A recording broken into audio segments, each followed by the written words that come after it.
પછી વાતને પૂરી કરીશ. જીવનમાં ક્યારેક કોઈક વધારે મુસીબત આવે, કોઈક એવી મૂંઝવણ આવી જાય, જ્યારે આપણું મન મૂંઝાઈ જાય, કંઈ રસ્તો સૂઝે નહીં, ત્યારે સરસ કંઈક માર્ગ નીકળી જાય, કંઈક રસ્તો નીકળી જાય અને આપણને કંઈક સૂઝી જાય. એ માટે એક પ્રયોગ કરજો. જ્યારે કોઈક એવી તકલીફ હોય ત્યારે નવકાર અને ઉવસગ્રમનું કોમ્બિનેશન કરીને એનો એક પ્રયોગ કરજો. એક નવકાર ગણવાનો અને એક ઉવસગ્રમ, એક નવકાર અને એક ઉવસગ્રમ, એક નવકાર અને એક ઉવસગ્રમ, ઓછામાં ઓછા 7 વખત, બની શકે તો 27 વખત એક નવકાર ને એક ઉવસગ્રમ ગણવાનો પ્રયોગ કરી જુઓ. શારીરિક, માનસિક, આર્થિક, કૌટુંબિક કોઈ પણ ગૂંચવણો ઊભી થયેલી હોય અને જે આપણી સમાધિને ખંડિત કરે એવી હોય, ત્યારે આ પ્રયોગ તમે શ્રદ્ધાપૂર્વક કરજો પાર્શ્વનાથ ભગવાનની સામે, અથવા પાર્શ્વનાથ ભગવાનને ધ્યાનમાં રાખીને એક નવકાર અને એક ઉવસગ્રમનો પ્રયોગ કરજો. અને પછી તમે જોજો કે તમારા અશુભ કર્મના વાદળો વિખરાય છે કે નહીં. આ બધા મેં પ્રયોગો કરેલા છે ને હું તમને કહું છું. બહુ અદભુત પ્રયોગ છે.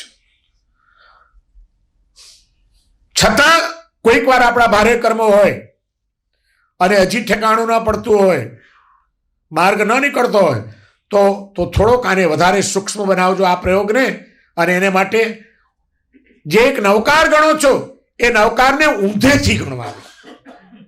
એક ઊંધો નવકાર અને એક ઉવસગ્રમ, એક ઊંધો નવકાર અને એક ઉવસગ્રમ. ઊંધો નવકાર એટલે 9 પદ છે ને નવકારના, નીચેથી ઉપર, નીચેથી ઊંધેથી બોલવાનું. પડમમ અવય મંગલમ મંગલાણમ ચ સવેસિમ સવ પાવપણાશણો એસો પંચનમુકારો નમો લોય સવસાવણમ નમો ઉવજ્જાયણમ નમો આયર્યાણમ નમો સિદ્ધાણમ નમો અર્યંતાણમ. આખો ઊંધો નવકાર થઈ ગયો. કેટલી અદ્ભુત વસ્તુઓ આપણને મળેલી છે. આપણે તો એનું મૂલ્યાંકન કરવાનું છે અને એનું મૂલ્યાંકન કરીને આવી વસ્તુઓ જો મળી છે તો આડા આવડા ક્યાંય ભટકવાની જરૂર નથી, જેના તેના ચક્કરોમાં પડવાની જરૂર નથી, ખોટા ખોટા રવાડે ચડીને હેરાન થવાની જરૂર નથી. આપણને ખજાનામાં મળેલી દિવ્ય વસ્તુઓનો આપણે ઉપયોગ કરી લઈએ તો આપણું કલ્યાણ થઈ જાય. આવું મહાન ઉવસગ્રમ સ્તોત્ર, એનો હજી એક છેલ્લો પ્રયોગ તમને બતાડીને વાત પૂરી કરીશ.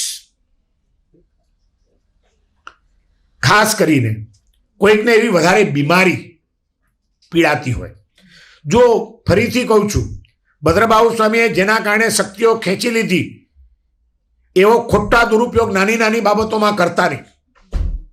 પણ એવો જ કોઈક તબક્કો આવે કે જ્યારે વધુ પડતી પીડા શરીરમાં આપણને હેરાન કરતી હોય, આપણું ચિત્ત સમાધિમાં મુશ્કેલ બન્યું હોય ટકવું, અને અસમાધિ થાય એવી હોય, અને એવી કોઈક તકલીફ હોય, મોટી બીમારી હોય,